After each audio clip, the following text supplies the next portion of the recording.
Yeah, with her and Kristen Faulkner. Yeah, Kristen Faulkner Hot, was all over this race. hot off of her American national title win. Um, so yeah, that was good. LaCourte just outclassed her in the sprint. Took the 100%. leader's jersey. But other, Stage 2, by the way, I want to really talk about Mara Roldan's win because, like, what a dude! The effort that girl put in stage 2 was unreal. agreed. She did like a 10K solo to win that race, and Yes, it's got this nasty climb yeah, at right at the the end of end. it. Saltburn Bank. Well, Um, and if you watch her riding in that solo break, I mean, I don't know that I've seen any rider this year riding as absolutely just full out as hard as that girl was riding that bike. Out of the saddle, just complete, like, just, just cranking the gears. yeah, just I giving it was, everything. I mean, it was like, in at first I was like, is she putting in so much of an effort because she's really just afraid she's going to get caught? But like, it became very obvious, especially within like the first or the last 1,000 meters, like she wasn't getting caught. Like nobody was catching her the way that she was moving, and it didn't even seem like the climb phased her that much. And that climb was brutal looking. It was so steep, and it's just like very very short and steep right at the very very end, and the effort that she put through to take that win was just amazing. It was a thing of beauty. It really was. I mean, she knew that she had to put everything she had into it if she was going to have a chance, and she gave it her all and got it. Um, and Faulkner goes into the leader's jersey. After that, I guess she got herself across the line far enough in front of LaCour to take the leader's jersey. So that was nice. We got to Yep. see our girl in a leader's jersey of a stage race. What I really want to talk about, though, from the second stage. So, for the past couple of weeks, as we've been watching the Giro d'Italia, the men's Giro, we've been just gushing over Hannah Walker in like roving reporter mode. Well, now they've got her on the call of this race, and she is hands down the best. If we're using Rob Hatch as the gold standard for a cycling commentator, she's hands down the best female cycling commentator that there is out there, like by a mile, by an absolute country mile, because I'm listening to her making these calls. And we've been watching enough other stage racing besides the big races to be quite familiar with the styles of guys like Jez Cox and Anthony McCrossan, and all the sort of second tier guys, Matt Stevens, and um, even though Matt Stevens is on the big show, um, still he does Yeah, but some of the other ones. he was doing Slovenia Yeah, he this was. week. Yeah. Yeah, he was doing so. But I'm saying there's like kind of like second level races or whatever. Um, Nobody's bringing the goods like Hannah in the end at the end of this stage. Okay, which as a cycling commentator, I think the best of them will be able to create metaphors on the fly that and what I mean, a perfect example is what Hannah Walker did in the finish of this race. She says, "Fortune favors the brave, and today it favors Mara Roldan. A first World Tour victory for the 21-year-old Canadian, and Picnic Post NL deliver. Sign, sealed, delivered," which is, Picnic Post. They're sponsored by the mail Right. service of the Netherlands. And so she makes a mail reference, and I'm just like, "You're amazing." And not only that, but she really like throws herself into the emotion of the thing the way Mhm. the way Rob Hatch does as well. So like And her what a insights what an are asset. just spot on. Like, you know what I mean? Her Oh yeah. racing insights are just very, very good. And her her professionalism is evident. You know what I mean? She knows everybody. She has something to say about literally everyone, and she's Yeah. great. She really is great. She really needs to be like lead commentator on the biggest races, like on the women's side. And then ultimately I would say like regardless men or women, like she should be in a Rob Hatch role. I don't know. Does Rob Hatch probably does all of the men's grand tours for Eurosport. It's just that we don't get to watch. We just get to watch the one of them each Correct. year. It seems because ASO has the tour and the Vuelta, and that's their partnership is with NBC, so we have to watch those on Peacock. Um, it's a shame in many ways because I'd much rather hear Rob Hatch than any of the rest of them. But if he didn't do one of the three Grand Tours, my pick to fall into that spot would be Hannah Walker, 100%. Isn't it crazy like how over the course of the last few years with the more racing that we've watched that like our opinions on that particular subject have changed where like you would have been like Bob and Phil because that was your gold standard for a while, and then it's like when you listen to Rob Hatch enough times call enough races, you're all of a sudden you're like, this guy is just. I mean, his color at the end of a race is just amazing.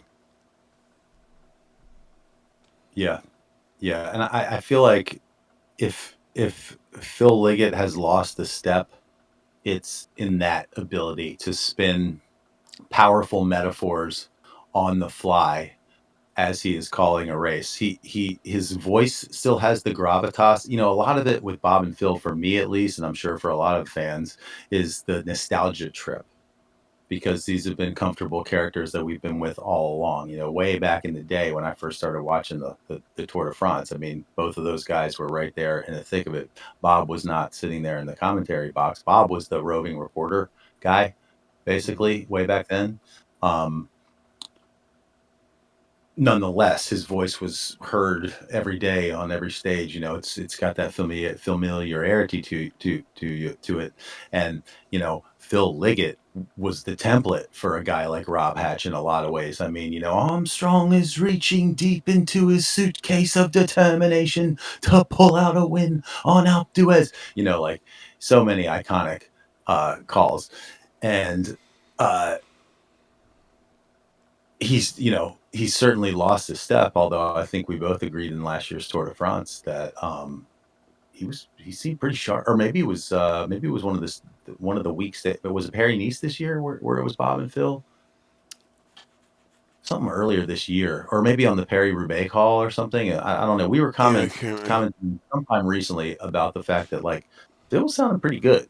Yeah, but Um, you know, more Hannah Walker. Let's more Hannah Walker. That's my vote right now.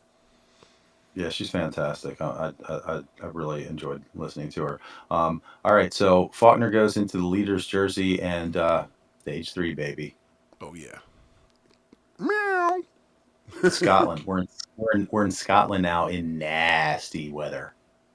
Yeah, that whole thing is just rain soaked, and then when the end it ends on those cobbles, and they kind of like launch. Oh, good lord! I was nervous watching it, just watching them all get up out of the saddle and start riding as hard as they Oh can God. on extremely wet cobbles. Was just like, and then but Kat's able to pull out the sprint finish and take the GC that day by 4 seconds. Yeah, so the GC changes hands and it goes to our girl Kat Ferguson. It's her first World Tour win, and let's not forget, like I believe it was only like a week or so ago when her out. I shouted her out for a win Sorry.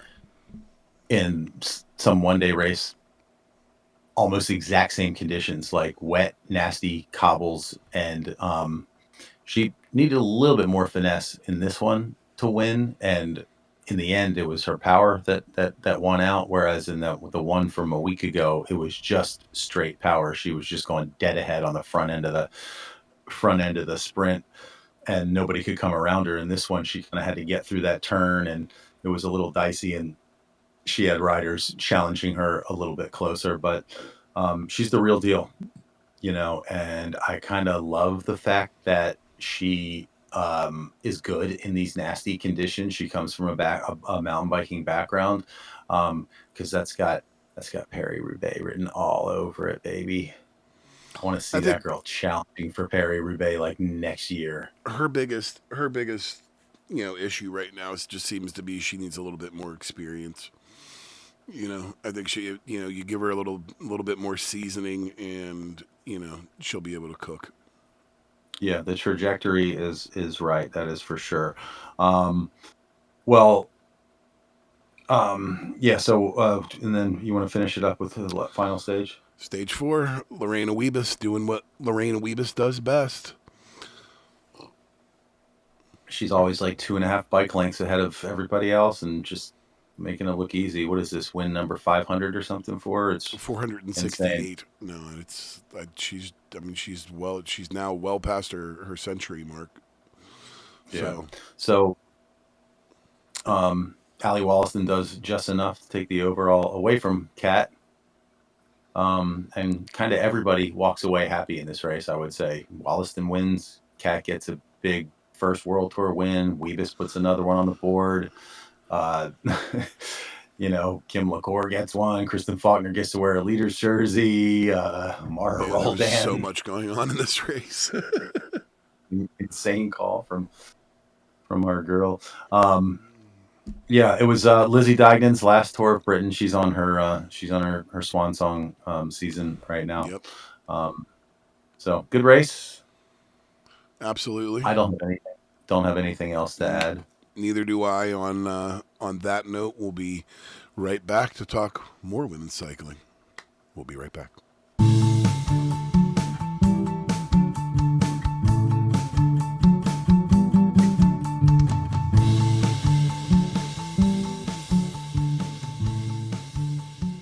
Please note, this segment will contain spoilers. If you have not watched the finish of the race and wish to remain unspoiled, please jump ahead to segment 3.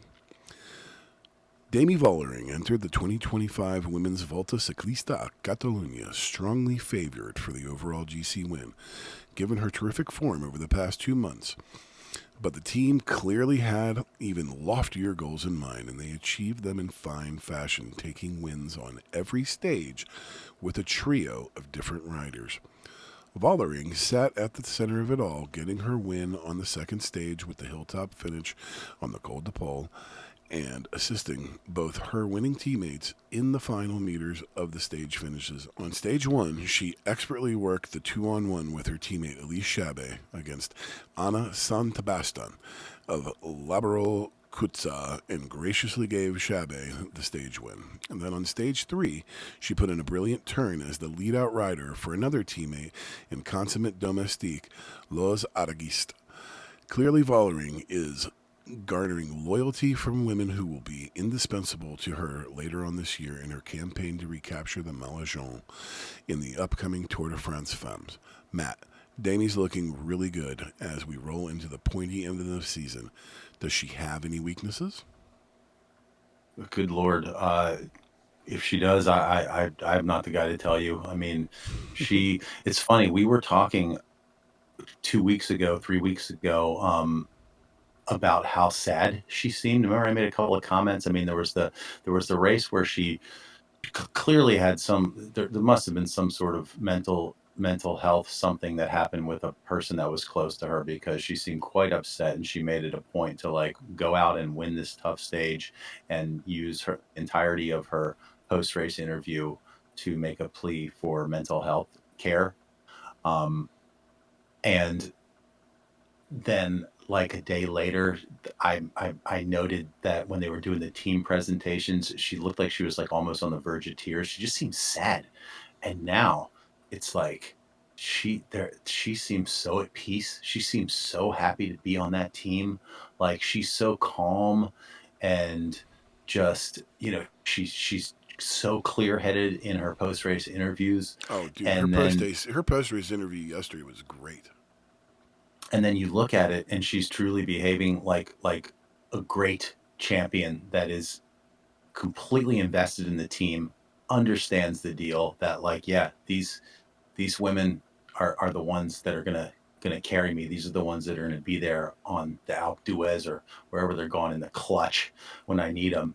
And so, I'm as strong as damn near anybody out here. You're darn right. I'm gonna get up there and lead her out. I mean, that lead out that she gave It's on textbook. stage 3, unreal. She was on the front of that thing for like a kilometer, like right in the mix. And I mean, I think Attic East was having a tough time even holding her wheel for a second. For a second there, you almost thought um, that Damie was going to continue on and try to sprint it out across the finish line, and she just gassed out maybe like 20 meters before the line, and somehow Attic East was able to work her way out of there and get that win. Uh, Pretty amazing. I mean, she's incredible. So you go back to stage 1. She didn't have to give that stage to Chabe. She could have easily have taken that stage if she wanted to. All right, but she's gracious enough to acknowledge the work that she's getting from her, and she knows that especially in it ends up, to me it ends up, and I'm assuming that they're thinking about this on stage 1, but it ends up working in their benefit because she ends up taking 2 overall. By the way, Elise Cheve. So To what? she was second in the GC. Oh, taking second. Yeah, I yeah. thought you were She took saying 2 like overall. taking 2 So stages or something. or second place overall, however you want to call it. Yeah, So yeah, yeah. so she's gracious on stage 1. Okay.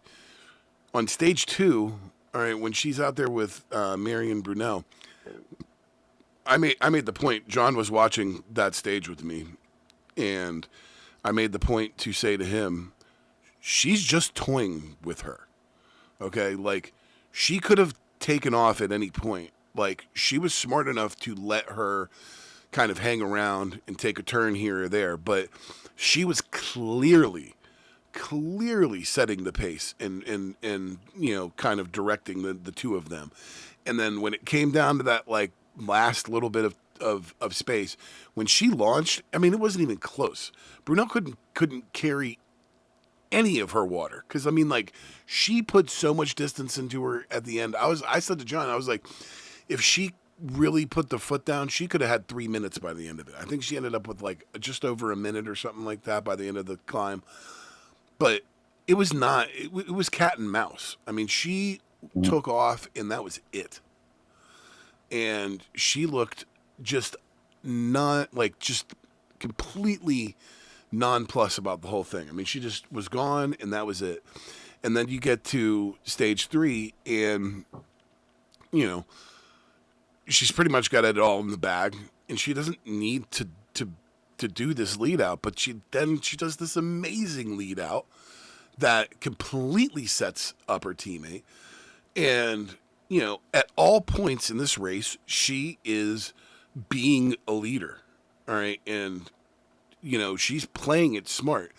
And I think if I have to think about it, all right, and you have to kind of play into what happened to her last year, and how you can definitely say that team tactics played into the fact that she ends up losing to losing Or the lack tour of team last year, tactics. or lack of The team lack of tactics. team Yeah, team I don't backstabbing. think that I think she is putting a point on this right now to say this is how we're going to win. And I'm telling you, if you don't say that she's not the favorite to win that race, like you're wrong because she looks stronger than death. I mean, she just looks so good. 100%. 100%. Well, and here's the thing. She comes to this team that has not been, a super formidable team in the past. I mean, I think FTJ on the women's side is a little bit better than on the men's side. Um, but a confident team can plan, can strategize differently than a team that is worried or a team that doesn't feel like it has a chance. Just Demi's presence on this team allows them to approach races with a kind of confidence that lifts all the riders. And I mean, them gifting the win to Elise Chabe on stage 1, that's a huge statement. That's the team saying, "Oh, we know Demi's got this," because normally your play for a GC is to have your GC rider get the most bonus. There's bonus seconds on the line there. So they willingly were giving up those bonus seconds. And don't think for a second that that was just a thing that like Damie decided to do. Those decisions are made by the team car, period, full stop. So they have this huge amount of confidence, and then you see what happens on stage 2, and the confidence is well founded. I mean, what you said about her and just her ability. I mean, when she starts going uphill, she just guns away on the pedals. If you look at her body, she is completely still. Like she is just, she's machine like. Nothing shows on her face. She's so strong, just so strong. And her cadence is just smooth as silk. I mean, she just, and that's what I mean. When she takes off from Brunel, it's not even really an attack. It doesn't look like, like when Pogacar jumps up out of his saddle and he's like bum bum bum bum bum bum bum bum. It's never like that with Demi. It's just this move where it's just all of a sudden it's like a slight uptick in the pace and like goodbye. Good luck hanging on to this wheel. You can't even imagine what that must be like when you're behind her. Yeah, and that's what I mean. It's like she was setting that pace, the whole way, even when she wasn't taking, even when she'd let Brunel take a turn on the front, it was almost like she's back there like, shh, let's go. But I don't know, man. She's something else, dude. Too. With a rider of her caliber, going to a race like this, I mean, some of the choices that the teams make in terms of race calendar for these big riders, is all about them getting workouts for other races. She could have been over in Britain doing the Tour of Britain, like that we were just talking about in our last segment. But she came here specifically for these climbs. You know what I mean? To work out on these climbs, and she could have gone a whole lot faster, I think, on that stage 2 climb. I'd say I'm with you there. She's the favorite for the Tour de France, just long real shot. fast. Just speaking of the stage 2 and the climbs, what a landscape that area is. The way that those like craggy like mountaintops come up, oh my god, dude, they look so cool, like something out of like a different planet. The way they're all like very pointed and very rocky, and like they don't look it's not like obviously, like when we think of mountains, at least here in the eastern United States, all of our mountains are very like wooded and hilly, and have green all over them, and these are like small space green rocks on the landscape. I know. It's awesome. It's awesome for sure. And you can contrast the beauty of those environs with the utter lack of beauty on the leaders' jerseys in this race. Good God. The leaders' jerseys in that thing are a hot mess. Yeah, they're not that great. There's one more aesthetic thing that I want to talk to from stage 3. But do you want to talk about the racing there on stage 3 first? Sure. Sorry, my notes went off. Here's FDJ Suez's 3rd win. Well, yeah, I mean, you don't have much going on until the end. I mean, it is that lead out, to me, is what made up that entire stage, because it reminded me of when Geraint let out Mark Cavendish. Cavendish. Yeah. I mean, except she got much closer to the finish line than Geraint Thomas did on that one. But in terms of being like a leader. Yeah, I mean, like, she doesn't, I'm sure there's somebody else that could have done that, but she put in a hell of a turn. And I'll tell you what, she's a great lead out person, because it was a great lead out. I mean, it was textbook across the board. And Adegeest is just powers right through once she lets go of the wheel, and it just, to me, it just makes this team more formidable moving in. Like, it's like we all look at SD Works and go, oh man, this team, Lorraine Wiebes and Lotte Kopecky and Anna van der Breggen, and it's like you look at it and you're just like, oh my god, this team is stacked. I'm sorry, this team is also stacked. All right, FDJ is absolutely also stacked, And as far as I'm concerned, you know, I don't think Anna van der Breggen is in the same class as Demi Vollering right now. Like, I just don't. Like, she's had a great spring. I when push comes to shove in a couple weeks or a month or however long it is till we're there, you know, I don't know. I just don't think it's going to be the same. I don't think she is. I think she is coming to win this race. Like, there's no doubt in my mind that all thoughts are on taking back that tour. Yeah, and I think she will. I just think she in my head, just thinking out loud. I mean, she's a step above ELB. She's a step above EVB. She's two steps above, Cassia. I mean, you never know with her. I mean, her spring was nothing to write home about. But who knows if I'm sure she's building everything towards a Tour de France, title defense. But Well, FDJ, I mean, you have to count FDJ amongst the best teams. I mean, outside of Dami and Elise Chabet, they got Ada Heast. She obviously, can win races. She just won one. They've got Juliette Labouche. They've got Amber Kroc. They've got Evita Muzik. They've got Ali Wollaston. This is a strong team. Um, yeah. I think it bodes well for later in the year. And look, just because you haven't seen anything from Cassia doesn't mean any. To me, at this point, the way that these riders are training, it doesn't really mean much because you look at what happened in the Dauphiné yesterday. Jonas, we haven't seen much of Jonas since his concussion, and Yeah, yeah. tell you Don't what, spoil the Dauphin podcast, but go ahead. but yeah, so but that's what I mean is like I feel like these riders can actually, just because we haven't seen much of them doesn't mean that they're not going to be a threat. But I just at this point, seeing how much Dami has raced in the last few months in her form right now, I don't see how she's not the out and out favorite going into the tour. She definitely is. All right, let me make one final comment about Sure. an aesthetic thing from this race, and then we need to finish it up. At the end, the final stage finished in the Barcelona, which is an absolute gorgeous city. I have visited at one time, and sort of the centerpiece architectural wonder of Barcelona is the Sagrada Familia Cathedral, designed by Anthony Gaudi. I'm not going to go into anything about this now. This will probably end up being a broom wagon topic or something in the future for me.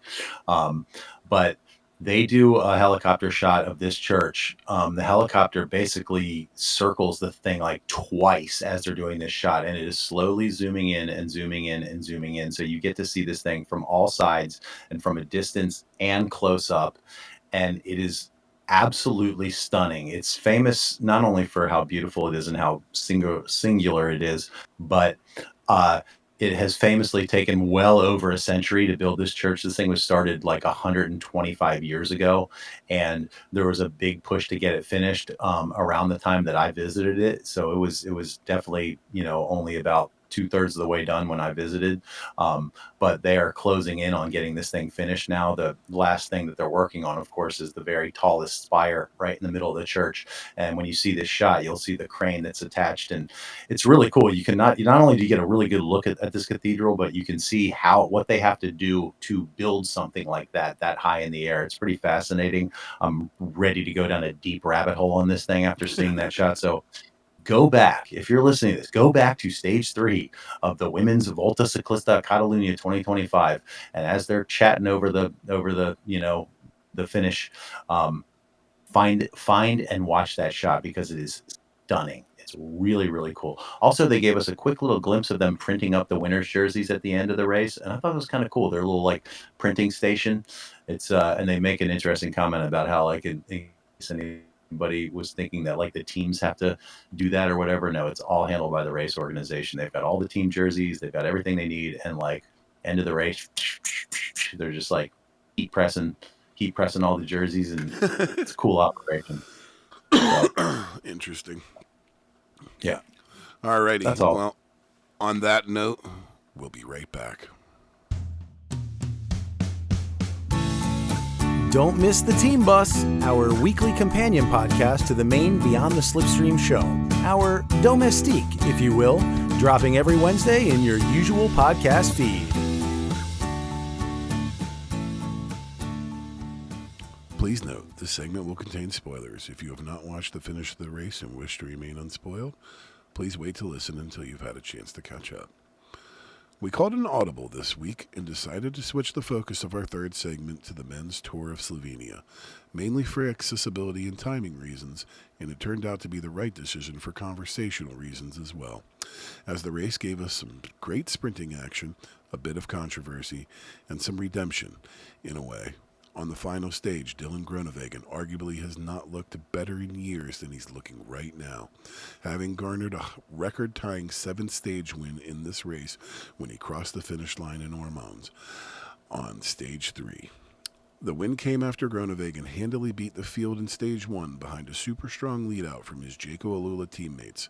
Matt, can the Dutch champion make it matching 7 Tour de France stage wins later this summer? Will he? What say you, sir? I think it is entirely possible for this guy. I mean, this is really like Groenewegen 2.0. I think he was a little before your time as a cycling fan when he was in his heyday. He was famously involved in a crash that almost ended the career of Fabio Jakobsen. He was punished very heavily for that. I think he sat out for an entire season. At the time, he was part of Team Jumbo Visma, now Visma Lab, and things went really south for him with that team. He left the team and was kind of in the wilderness for a while. I'm having a hard time remembering if he was on a different team before he ended up at Jaco, but he came to Jaco and he got himself a Tour de France stage win last year, you'll recall, which it had been a long, long time. And as we've discussed many times on this podcast, it seems to be the case with many of these sprinters that it's like you get one shot, you get your 1 or 2 or 3 season arc where you're the guy, and then you are not the guy, and you're never the guy again, with very few exceptions. I mean, we thought we might see a resurgence with Caleb Ewan this year, and then he sort of like spontaneously retired. But Dylan, you have to say, like he seems like he's back. I'm not sure that I'm ready to say he is on the same level as a Philipsen, a Merlier, a Milan, or Olaf Koy, or possibly even a Biniam Girmay. But although we don't really know where Biniam's at right now, Tour de France is going to be really interesting in terms of sprinters. I'm hoping that every one of those guys that I just named is going to be there. I can't imagine they wouldn't. They wouldn't be. And I want to. No Pedersen. No, not Pedersen. But I want to see Dylan mixing it up with those guys, because he seems like he's found a real good thing there at Jaco. Yeah, I mean, there's no doubt the lead out was on stage 1 was strong. I mean, that was a great lead out.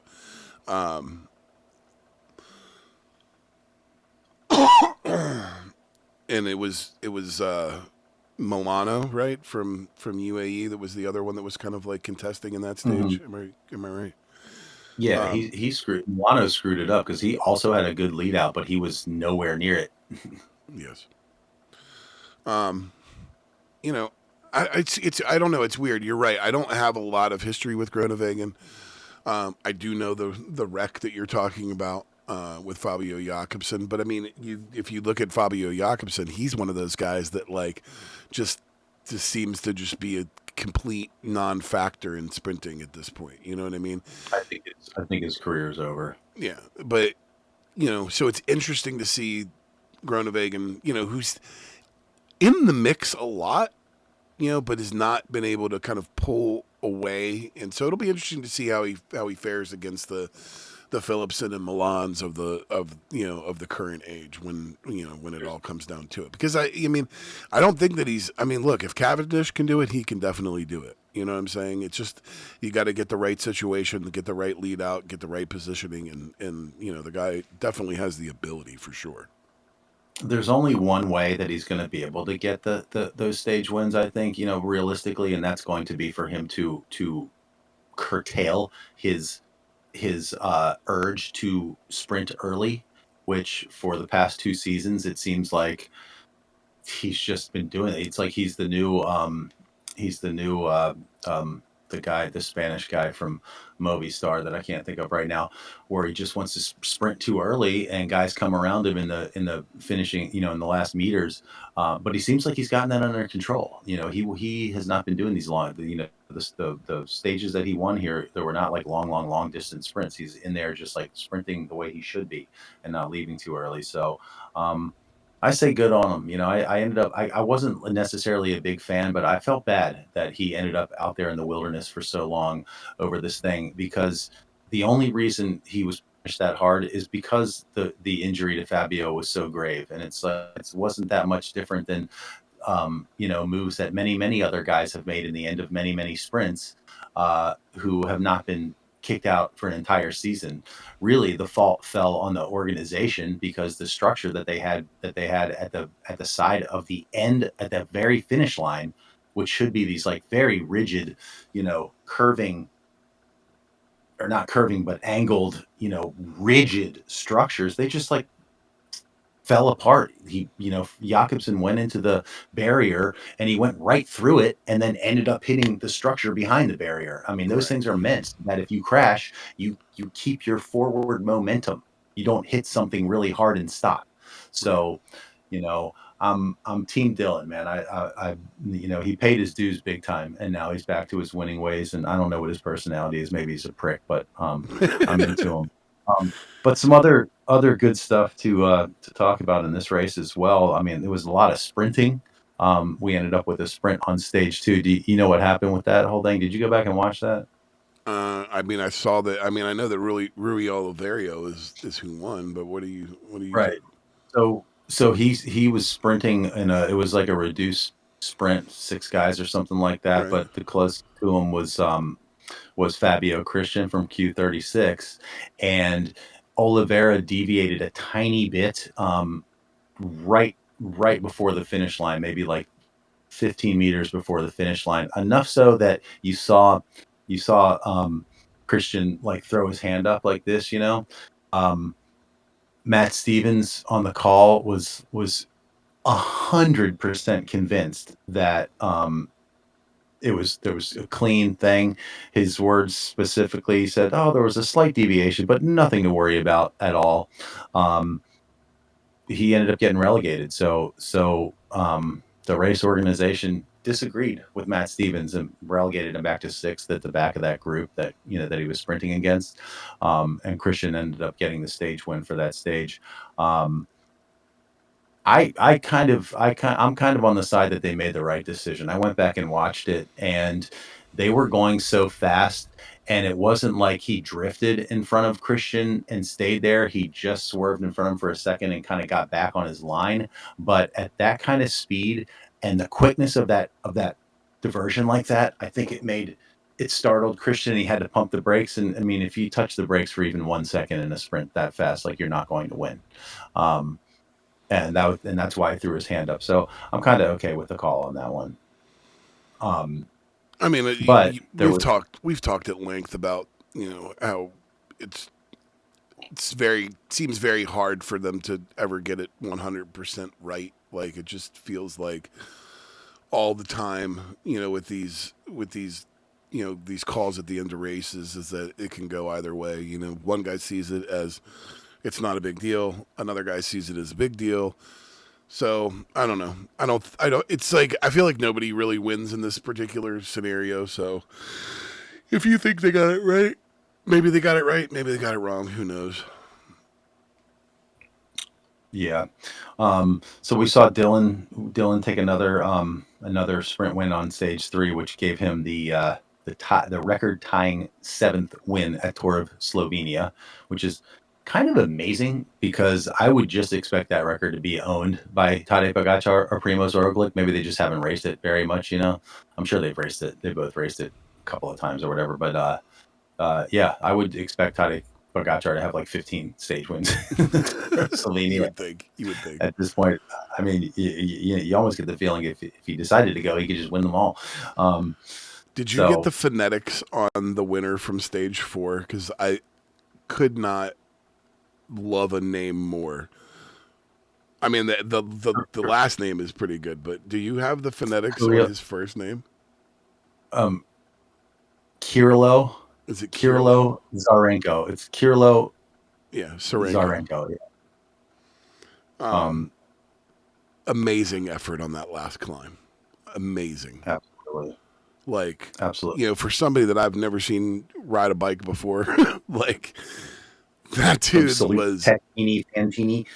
yeah, it was a really, really nice win for him. And he just, I mean, he honestly he looked very, you know, Tade esque in his climb on that last one, or even like a Jonas. Like, it was just a really, really, really, really great win for that guy and for that team. Well, the because the finish that stage was really great, just in a lot of ways. I mean, it was cool seeing this no name dude out there, but he definitely seemed catchable, especially when you consider the gradient in that last climb. It was like a freaking wall, and you had this really like interesting group of like 6 dudes that were chasing him down, including Teo Gegenhardt with a teammate in there, and all of that made for a very interesting watch, um, because he, yeah, like I said, he seemed kind of catchable from further out, when all of that action was happening with that chasing group. That, of course, he had been with this guy Zocorado for a while, and managed to get clear of him. So Zocorado ended up finishing in second, like right in front of that chasing group. Um, but super super exciting stage. There was a great drone shot that they sort of like they just flipped to, like right after Sorenko crossed the line. They switched to a drone shot over Zocorado coming in for second. That was really, really cool. The shot, the way it looked was great.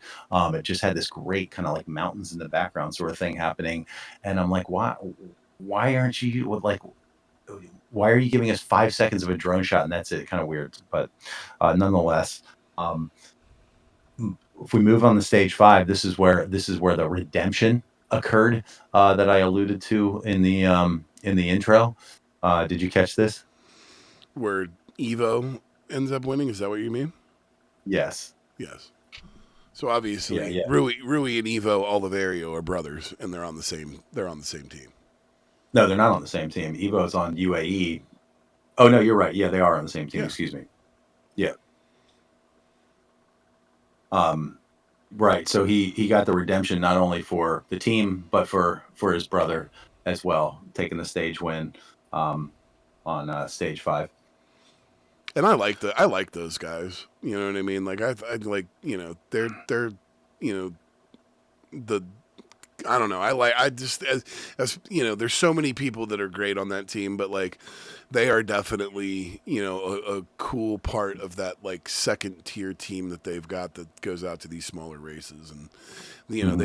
they've both mixed it up a lot over the first part of the season and been in different spots. And I'm pretty sure that Rui's got at least a couple of stage wins earlier in the season. So Yeah. it was neat. It was He- neat to see his brother, be able to pull the win out.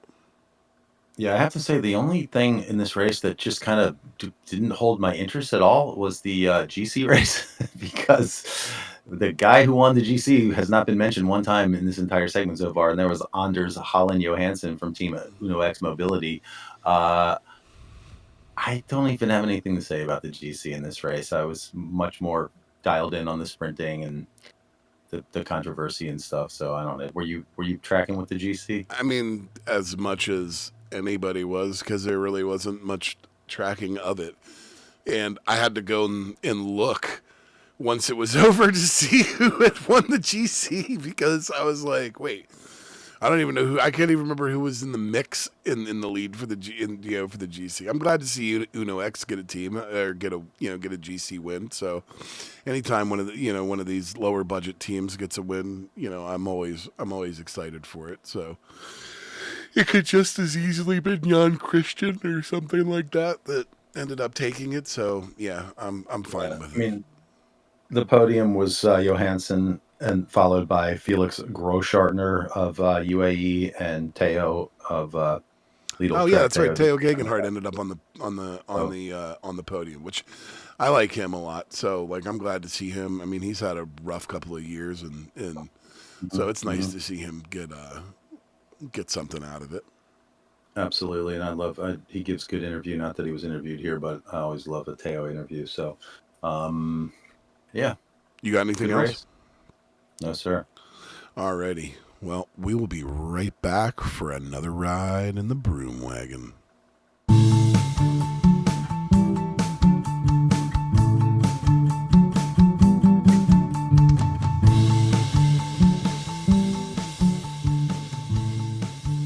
Welcome back. We're going to take another ride in the Broom Wagon. Matt, what do you got for us this week?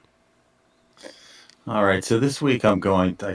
I haven't. This is not a fully fleshed out broom wagon, but I just want to talk about Orla Chenoweth, host of the what is it, TNT? I don't even know what they call it. Eurosport, the TNT. the broad the TNT broadcast that we get Sports. to watch with our subscription to Max of the Giro d'Italia. Orla Chenoweth is the intrepid host of the program. She's been doing it for years, and I just love her. And I know that she takes heat online from cycling bros, saying that she doesn't know what she's talking about or whatever. And they just don't like her. I mean, they don't like her because she's got a vagina, but um, I love her. I think she is such a good host. She knows her role. Look at Paul Burmeister. Like, does Paul Burmeister know about as much about cycling as Bob Roll or Phil Liggett or TJ Van Christian Gardner. Van Yeah. Velde or TJ Van Gardner? Yeah, exactly. Or Brent Bookwalter. No, he's not supposed to. He's there. He's there to ask the questions and lead the conversation, and that's what he does, and that's what she does. But I would much rather sit and look at Orla Chenoweth than I would Paul Burmeister any day of the week, because she is absolutely gorgeous. And not only is she gorgeous, but she is a fashion plate and fearlessly wears outfits for each and every day of those stages that are just awesome. Um, but before I open this broom wagon with a just straight objectification of Miss Chenoweth, let me run through her palmarès, as it were. Um, Going way back, she was a former All Ireland triple jump champion, so she does have athletic pedigree in her past. For Okay, sure. it's not like she has not participated in the field of competition. She has. She also has a law degree and a French degree and a postgraduate degree in journalism. Um, she has done lots of hosting work for Eurosport for their Olympic coverage a couple of times, and lots of other different sports, just the way Paul Burmeister does. They're the same kind of journalist. Um, she's multilingual. She speaks English, French, German, and I think you tacked in there that she might speak Dutch as well. Yeah, Um, I'm pretty sure that I saw her tweet something, or maybe it was on Instagram, where it was something where she said something about her kids about speaking, like, when I speak Dutch, this is the face my kids make or something like that. So she obviously speaks some amount of Dutch because I know she lives in Amsterdam. yeah, yeah, yeah. Um, she's awesome. She's got oh, and then the other biggie on her resume is that she is a big advocate for postnatal depression awareness. Um, this is you know basically like the baby blues, or the I feel like there's another term for it, but Postpartum um, depression. yeah, postpartum depression, exactly. She's a a survivor of postpartum depression, and now she has gives it a big platform within her sphere of influence or social media, et cetera, et cetera. Um, so the last thing I want to do here, and this is the sort of like laboratory part of this broom wagon that I would like to flesh out into uh, a larger segment somehow, some way in the future, um, which is the document that I hyperlinked in our show notes. I don't know if you got a chance to look at that particular document that I prepared. I did not. Um, I'm looking at it right now. it is Orla's Giro looks from 2025. So I went in and screen captured a good shot of each look that Orla had that I could find. So Max will only let you go back 12 episodes or whatever. I couldn't go back to stage one when I came up with this idea. That ship had already sailed. So the furthest back I could go was stage 11. Um, and I put in a picture of each of her looks. I suppose I could probably link it in our show notes, this little document here, if folks have Google. Um, but I did just want to discuss about, I just wanted to give you my top three of her looks and try to give a description. Um, so, like I said, I only had stages 11 through 21. Um, in number three, I'm going with her stage 16 look. This was like basically a short mini skirt, red mini skirt with like a blue top that kind of looks like something a milkmaid would be wearing or something like that, and then just like chill black high heels. I picked this one because no top three list of Orla looks would be complete without something that showed off this woman's legs. As I said, she's a former athlete. She still posts a lot of stuff of her doing different exercises, Zwift rides, and stuff like that. So she's fit, she's got great legs, and she certainly likes to show them off, and I'm here for it. My number two was her stage 11 look. I think it's important when you are hosting a grand tour that's got a very iconic color associated with it. In the case of the Giro, it is pink for the what do they call it? The Maglia Rosa. Um, that the host wears some pink. So in this one, she's coming closest to the actual color of the jersey, and it's bright, almost fuchsia flare pants on the bottom that completely obscure her shoes, um, matched with a great little like kind of white button down top with a pink print on it. Just very chic looking. And I like those looks where you can't see the shoes at all. Looks it always leads for like gives a kind of a weird but cool look. Number one though, it's got to be her stage 20 look. I think she should have flip flopped this with stage 21 and made this her final day look. Because I thought her 21 look was kind of a hot mess, but this look was a very light pale pink romper, like long legged romper, I remember this one. flare yeah, flare bottoms, really cool looking pair of pointy heels. She matched that with some great accessories of Yeah, a the series of jewelry on the necklaces. jewelry around her neck that day was awesome. That was because that was such a Yeah, big stage too. Because I remember going back. I think I watched that breakaway twice. yeah. Just an awesome look. Her hair was styled really cool as well. In that one, she's always got on some kind of fitness watch. She must have some sort of tie-in with like a with a fitness watch company or something like that because she's always got that on there. But yeah, stage 20 It's probably now. Whoop. Of course, yeah, it probably is. I didn't have stages 1 through 10. So in future tours, when I have access to this source material, I will provide a full uh, uh, look by look breakdown.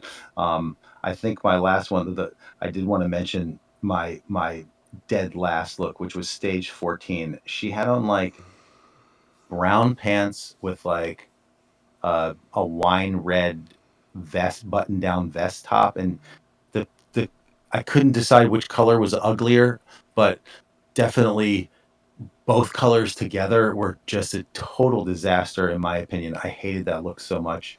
Um, you know, so there you go for what it's worth. I want to give Orla I want to give a Chenley, shout I want to give a shout out to to stage 18, where she's channeling her inner Olivia Newton-John with the great like kind of grease look with the neckerchief. That was a great look too. I agree. I only had it at number 6 behind her like kind of pencil skirt thing on stage 12. Um and in fourth I had that great like stage 19. It was like a varsity sweater kind of a thing she was doing, some really cool pants, but I did love that look that you're talking about. And that you know what, that kind of encapsulates too what I love so much about Orla and her sense of fashion is that she clearly loves it. She has the opportunity to do something interesting in this, you know, in this format, and she goes whole hog into it. She's fearless. She'll wear any kind of an outfit and rock it. I love her. Keep killing it, Orla. There's men out there that are 110% behind what you do. Um, and look for future Orla top 5 lists in the future. I'm all What for do it. you got? I'm all for it. One of my favorite shows of the last, probably 5-10 years has returned for an 8th season. I don't know if you've ever spent any time with Rick and Morty, but it is a Cartoon Network show that is kind of just a skewer on all pop culture, culture in general, just even of itself. But running concurrent through it, I mean, obviously with most of these animated series, The Simpsons, Family Guys of the world, South Park even, they love to interject their social commentary into things. And Rick and Morty is it does not shy away from doing that as well. But I feel like the difference with this show, and one of the reasons why I love it so much more than all of the other ones, is they tend to frame it around a pop culture reference. So, like, a lot of the episodes themselves are framed around like, like a movie about, like aliens or, you know what? One of your Broom Wagon topic. What's the Wallace Shawn movie with the at the restaurant? My dinner with Andre. My Dinner with Andre is referenced in one of the episodes in, I believe, season 6. All right. So these guys know the source material, and they are very, very funny. And there's been some controversy because of the guy that voiced Morty is kind of a racist piece of shit, and they, fired him from the show and recast him and all this other stuff. But one of the things that I do find just in my wife and I actually watch the show, and it's very crude and very, crass, and it's fart and piss jokes and all kinds of things. But one of the reasons why I find I really love this show is it has a lot of heart, and there is a family focus on mental health within their family ranks. And it's very, very interesting to me to see them. They tackle, therapy, they tackle, family issues, they tackle the dynamic of divorce and, death, and all of these different topics that kind of revolve around the mental health of the main character, Rick Sanchez. But it's just a really, really good show, and I would hate to think that people miss out on something that's really, really done well because it's a cartoon, because it's, crass and vulgar, and, some of the smartest things in the world are crass and vulgar. And I would encourage you to, the early seasons are just absolutely amazing. It takes a minute to kind of get yourself into the characters, but once you understand how the dynamic of the show, and you start to roll with it, it is just a wonderful, wonderful, fun, experience. And at 20 minutes an episode, it is very low commitment. But if you've never seen Rick and Morty, by the way, have you ever seen it? No, so Rick and Morty is one in a handful of like cartoon shows that I just have not gotten on the bandwagon for, even though many people in my life whose opinions I value have told me they're fantastic. I'm sure it is. It's in there with like the Archers and the BoJack Horsemans of the world. I know all these shows are great because I hear people talk about them all the time. It's just like there's only so many hours in the day, so much bandwidth I got, But I did want to mention though that the thing you're talking about where they'll frame an episode around a particular pop cultural item. The Simpsons does that all the time as well. In fact, I was just thinking about that last night as we watched yet another Sideshow Bob episode, and Sideshow Bob has a musical theme that is associated with him, and that musical theme goes back to the first episode with Sideshow Bob, which was a parody of the Martin Scorsese movie Cape Fear, and in that movie, that they had that musical theme. They lifted it from the De Niro character, assigned it to the Sideshow Bob character, and then it has become his theme. Wah, wah, wah, wah. Yeah, well, no, and they also do the musical on the boat in that episode, like on the houseboat. Like that's the way that Bart gets him to like go a little bit longer. Is he asks him to do the HMS Pinafore or whatever from the HMS Pinafore. That's exactly right. Yeah. Great episode. He appeals to his vanity. I love that pull. That was a good one.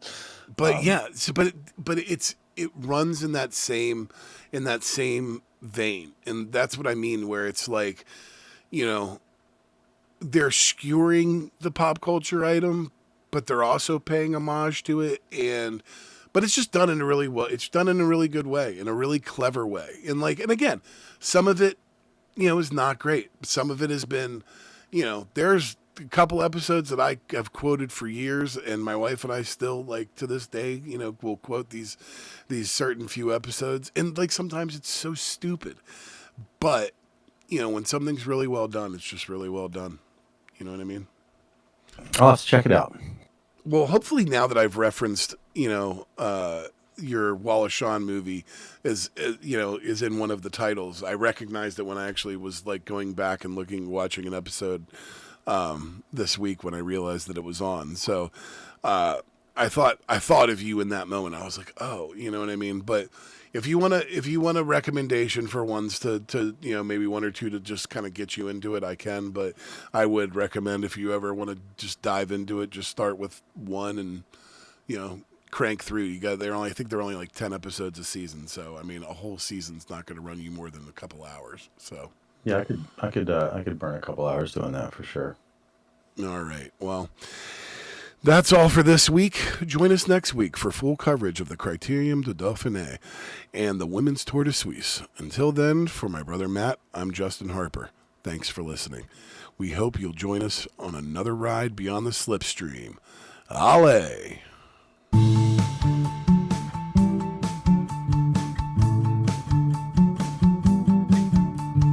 Beyond the Slipstream is a production of Harperama. Find us on Apple Podcasts, Spotify, and YouTube. Please like and subscribe, smash that button, leave a 5-star review, and most importantly, tell all your friends about us. Thanks for listening. Talk to you next time. Allez!